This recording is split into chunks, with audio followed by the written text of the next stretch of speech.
Hi, this is Audrey Bryk-Lee coming to you from my office in Jamestown, North Carolina. In this podcast, we're going to take a look at OER in numbers. First, I have some news to report coming out of North Dakota, where a report from the State Auditor's Office is shedding light on the impact of an Open Educational Resources Initiative. So their initiative started in 2013 and in the state legislature, and this resulted in an investment of about $110,000 that was dispersed in 2015. About a quarter of that money went into faculty training and workshops, while the rest was awarded as grants, most of which were used as stipends to incentivize adopting OER. So in September, the auditors released a report of their findings on the impact of this initiative. I'm going to admit I was really nervous to open the report and see the hard numbers, because how many times in education have there been these big pushes and the results just don't pan out the way we anticipate they will? We get a grant, we get behind something, we throw everything we've got into it, and then it's just underwhelming. Or worse even, we've maybe made things even worse.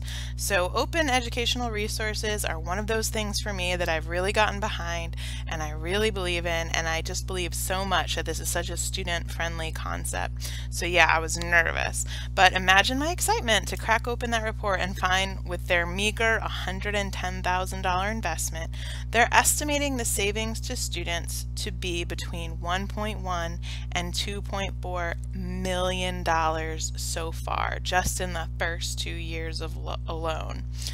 Of course, it goes without saying that the investment wasn't just financial. The time and effort it takes for faculty to move to OER is cited as a huge barrier to widespread adoption. So I definitely just want to acknowledge and applaud the faculty who took part. Sometimes OER don't come with the perks of a publisher textbook.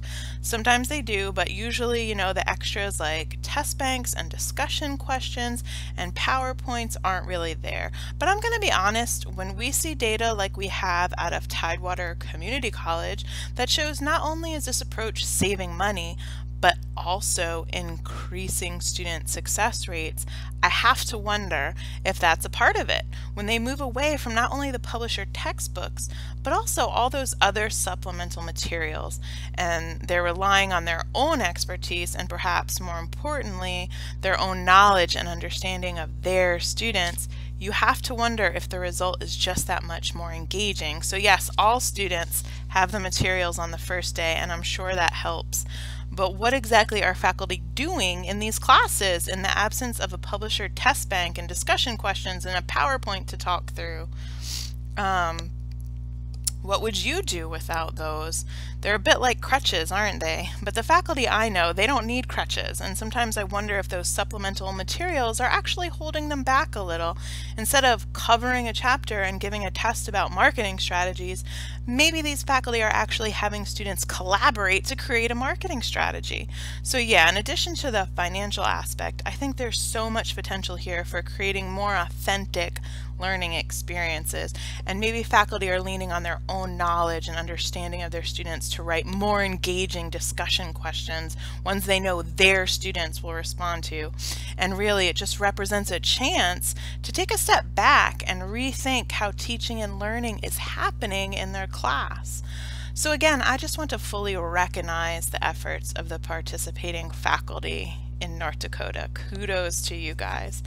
So turning now to a report from Achieving the Dream, which is a national nonprofit that aims to improve student outcomes in community colleges. Their OER initiative has focused on creating OER programs, the goal being to reduce the overall cost of a student's entire program by eliminating textbook costs rather than the savings that a one-off OER course could provide. And we have a college right here in North Carolina, right next door to GTCC, in fact, at Forsyth Tech, involved in this project.